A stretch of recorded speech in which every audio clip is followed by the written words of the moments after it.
Hi, my name is Josh Lehman. I'm from New York. I'm currently serving in the IDF in an infantry unit called Fear. And one of the most common questions I get from people is the Army hard for you? And the answer is always, yes, the Army is very hard for me. But the Army is hard for everybody. Meaning, people think of the Army and think of these like big, strong people who are like, oh, really, really buffed and can run 10K easily and do a hike, no problem, take all the weight on their back. It's not true, especially not in this Army, because of the draft. It's an army of people. For example, that person you went to school with in high school and couldn't wake up in the morning, he's in the Army. And that guy who's a little bit overweight and has an eating problem, he's in the Army. And the guy who complains about everything, he's in the Army. And that guy who doesn't like to go outside because it's hot, he's also in the Army. The Army is just filled with normal people who just have a hard time with things. It's not full of like soldiers, it's just full of people.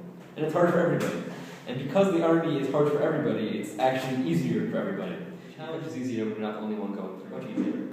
And sometimes I think one of the most important lessons I've taken now is sometimes the best way to help yourself is to help other people. For example, if we're doing a hike and it's really hard and I'm sweating and I can't go on, then I start pushing somebody in front of me.